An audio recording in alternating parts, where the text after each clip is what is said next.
And now on BBC One, Ian Macwhirter reports on today's activities on the Hastings.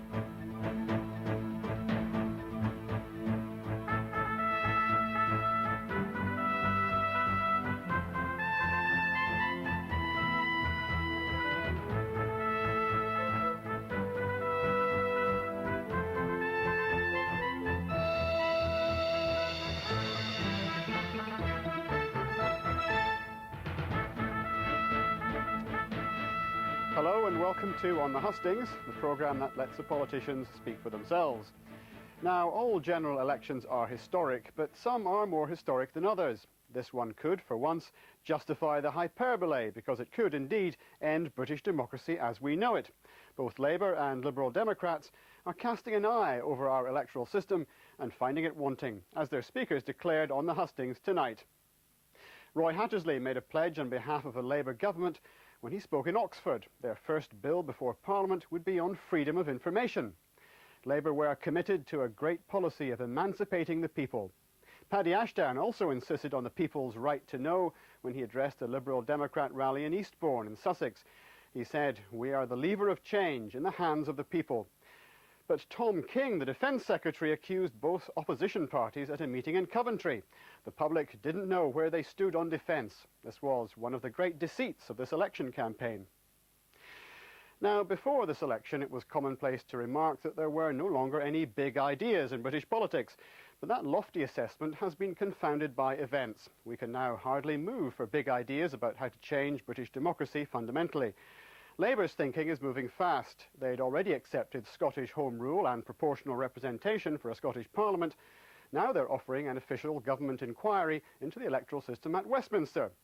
But their reforms don't end there. On the Hastings tonight, Labour's Home Affairs spokesman Roy Hattersley promised abolition of the House of Lords, fixed-term parliaments, and a select committee to scrutinise public appointments. But above all, he promised that a Labour government's very first bill would establish a right to freedom of information.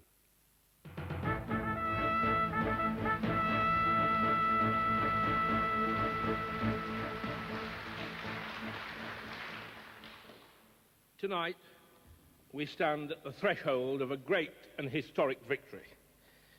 So tonight, it's right that we should rededicate ourselves to the task which is and always has been the duty and the destiny of the Labour Party. We were founded 100 years ago to build a more equal society. And building a more equal society is our purpose still. Times change, and sensible parties change with them.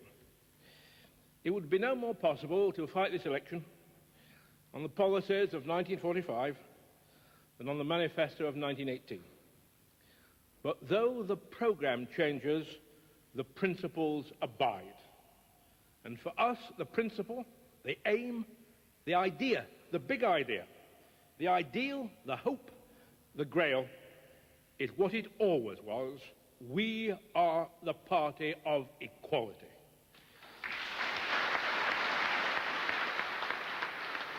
Above all, perhaps more important than anything that we can promise tonight, is the promise I now make that the next Labour government will be an honest government, a government that tells you the truth and asks you to bear with us and face the facts of the reality of this country's condition.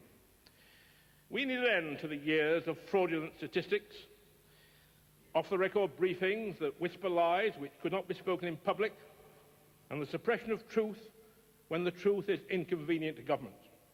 In short, we need a Freedom of Information Act. And the first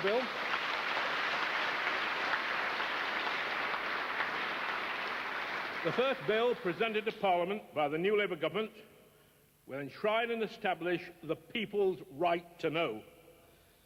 That bill, and the act which it becomes, will be based on the clear presumption, enforceable in law, enforceable in the courts, that all official information is available to the public, that no official information can be withheld, save only when the government can demonstrate that publication would endanger the national interest or invade the privacy of private individuals.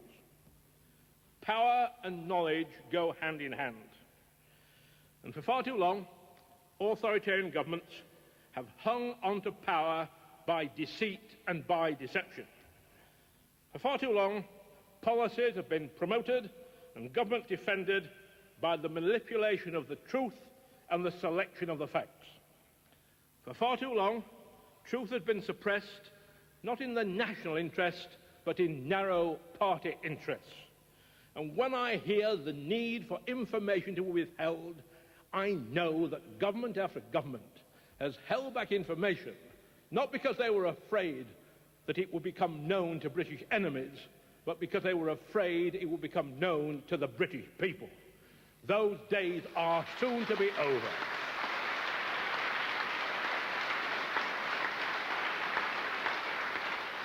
The Labour Party is committed to a great policy of emancipating the people, and that emancipation must begin and will begin with the right to know. And I promise you a second giant leap towards honest government. For 13 years, we've endured the penalties of political patronage. First-class jobs have been filled by second-class nominees. Nominees chosen on the basis of a single criterion: is he one of us? I warn you, do not expect us to do the same. We are not even tempted by the idea of putting our snouts in the trough. We'll not ask, is he one of us? To begin with, we propose to appoint some she's as well as all the he's.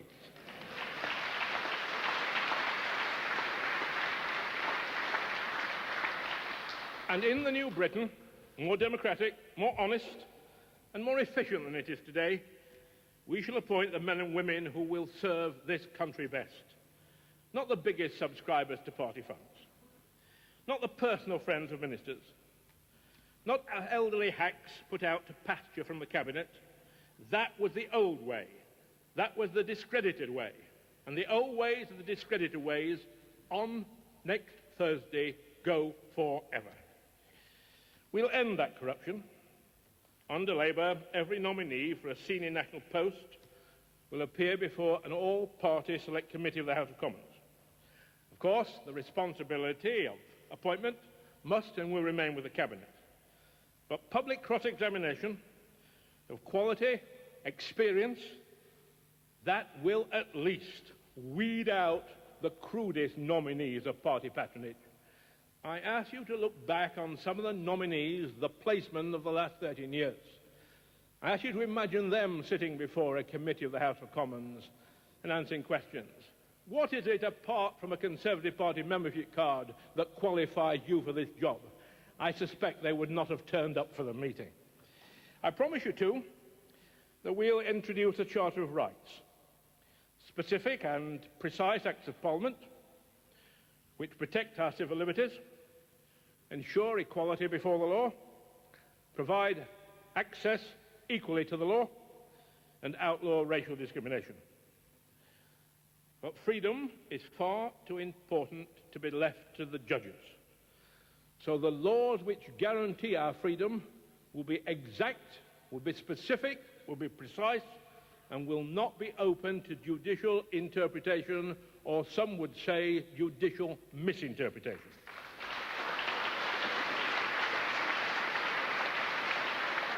The Labour Party is serious about constitutional reform, and after the election, when all the hysterical talk of alliance has been ended by a Labour overall majority, our commitment to constitutional reform will be tested again, and our commitment to constitutional reform will be found to be just as solid, just as safe, just as certain as it is today.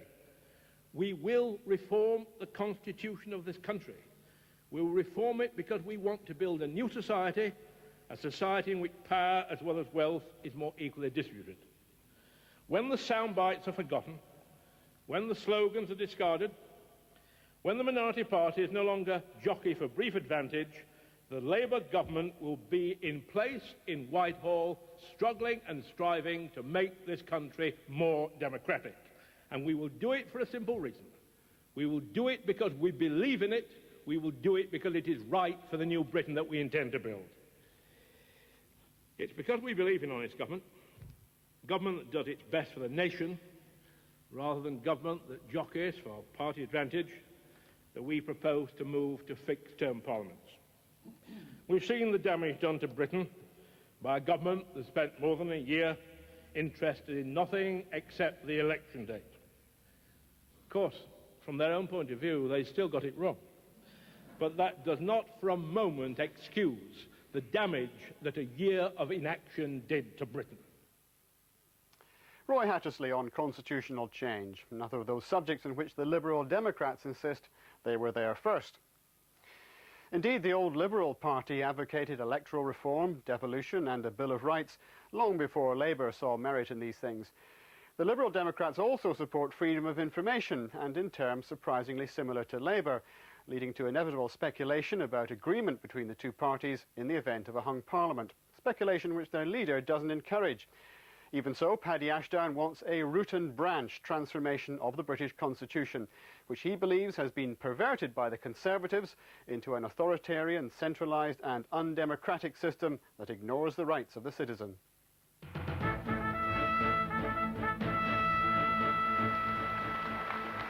This election could really change Britain for good. Of course, some people say that the opportunity that matters is just the opportunity to change our government. Well, yes, that is important, but only up to a point. This time we must do something more. This time we must also change once and for all our system of government. Because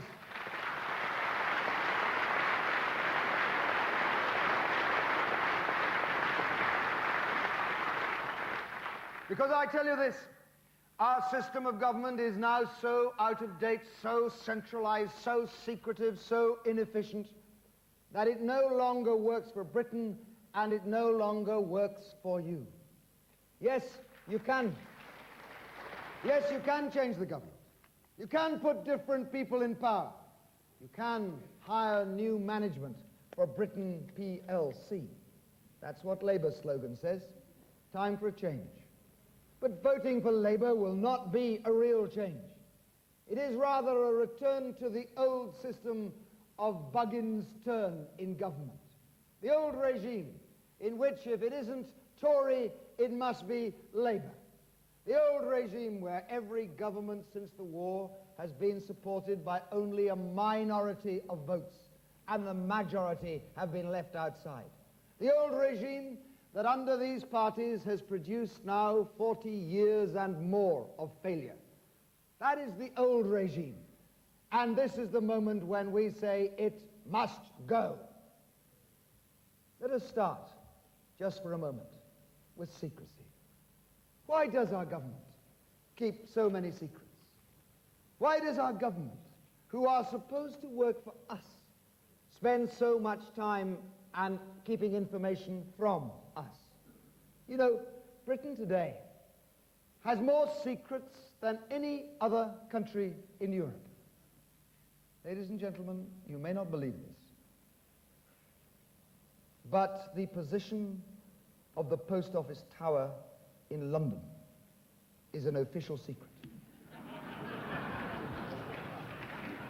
674 feet high, towers above the London landscape, but you are not allowed to know where it is.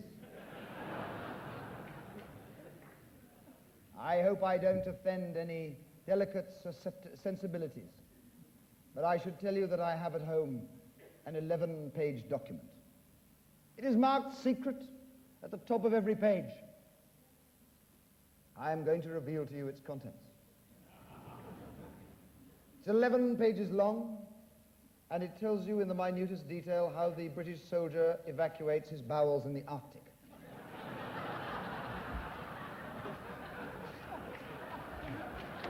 It does it.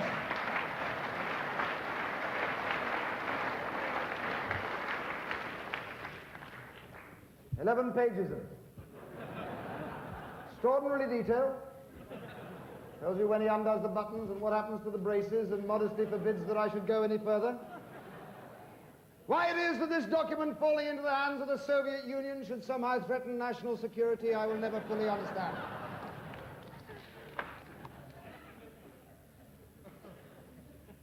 But, and here's the serious point, do you think the government keeps their secrets for our benefit or for their own?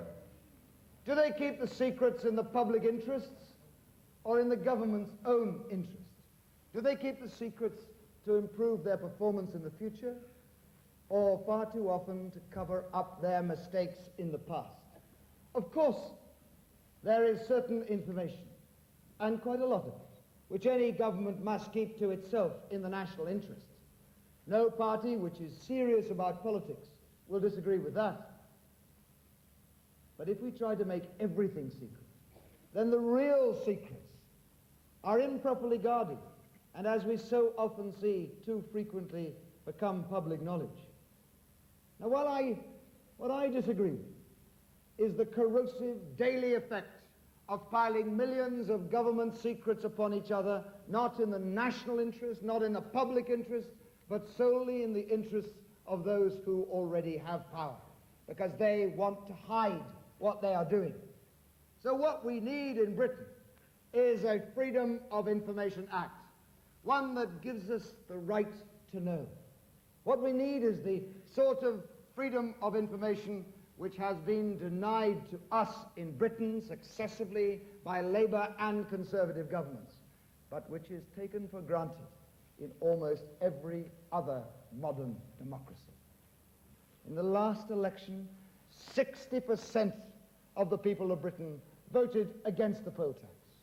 Only 40% voted for it. Didn't make any difference. Mrs. Thatcher wanted it. She was determined to get it. And not all the power of our Constitution or the power of Parliament could stop her. She imposed it on her cabinet. Her cabinet imposed it on the Tory party. The Tory party imposed it on our Parliament. And then the Parliament imposed it on our people. 15 billion pounds, they calculate, wasted. Misery to millions. Public disorder on the streets. Councils in disarray. That's the story of the poll tax. A cocktail of mishap, miscalculation, and mayhem. All because the lady loved her way. That's what it was about.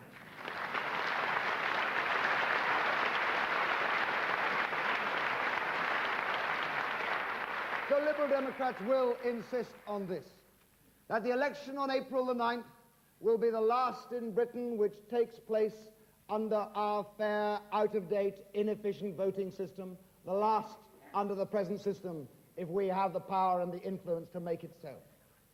From now on, Britain must again be a modern, fair, efficient democracy. We are now the lever of change in the hands of our people.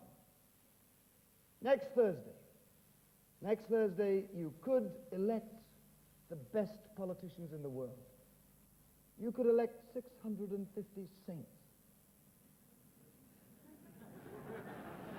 But I tell you this, it won't make any difference if our system of government no longer works. If the system doesn't work, then no government will work. That's why we are voting next week for more than just a change of government. This time we are also voting for a change of our system of government. And only the Liberal Democrats can bring you both. Thank you very much.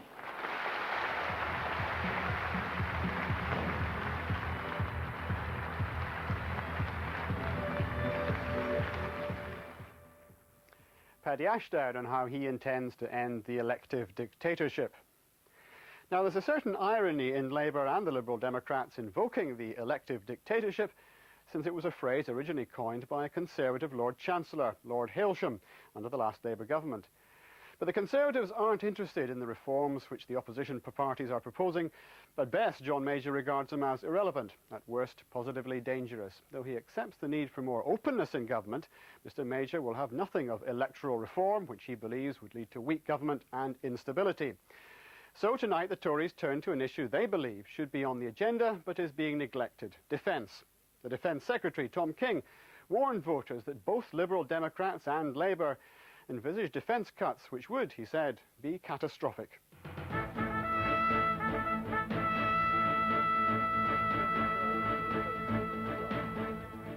Now, there's an argument going on about whether this is a positive or negative election. Let's look at defence. I stand here as defence spokesman for the Conservative Party. The only party that has spelt out its policy on defence in this election. I have to take some criticism for some of the decisions I've taken. That's proof enough that people know what our policies are. That we've published white papers, we've published policy documents right through, and people know where we stand. What about our opponents, and where do they actually stand? And this is where I believe we see one of the great deceits of this election campaign. You don't know where they stand. I talk to you about Conservative defence policy. I'm interviewed about it. I ask the interviewers that I have, the radio, television here, in the West Midlands today. I've said, by the way, what do you know about Labour defence policy? And they look a bit vague. And I say, well, why don't you go and ask them for a defence policy document? I saved them the trouble, because I said, I'll let you into a secret, you won't get one. Because they've published something like 150 policy documents now on every subject under the sun. Haven't published a single one on defence. You might have thought it was quite an important subject. You might have thought it was something that people in this country would want to know about. And you might gain from that some idea of the lengths that they will go to avoid disclosing where they actually stand. And if it is a great deceit, what are they trying to cover up? Well, we know what they're trying to cover up on nuclear because we proved it this week. Because what we discovered, and you may remember, we discovered that where the last two elections they've been against our nuclear deterrent, they know that's unpopular now, so they better not say too much about it. But the difficult problem they have is how many of their members of parliament and their candidates standing in this election are live members of CND. The problem about being a member of CND is the objectives of that organisation is to get rid of our nuclear deterrent immediately. And so how can you campaign? How can you persuade the British people that you've got a policy to keep our nuclear deterrent when you have a whole raft of your candidates, the majority of the Labour Party standing in this election, who are members of an organisation that are committed not to keep it? So how do you get over that one? Well, we found out. Found out because of the incompetence of the Labour Party headquarters, who published an advanced draft of the directory that every party publishes with the details of each of the candidates that are standing, with their details and their background as a service to the media. We got an advanced copy of this, which listed all the members, and it listed the various organisations that they supported, and whether it was Christian Aid, or whether it was Oxfam, or whether it was the Anti-Apartheid League, they supported CND as well. Then we saw the final published version that came out. Identical. Identical in every respect. Details of all the candidates. Identical except for one thing. In each case, they had deleted the mention of CND. Now, what are they trying to do? People hadn't changed. It just was no longer convenient to the spin doctors and the media manipulators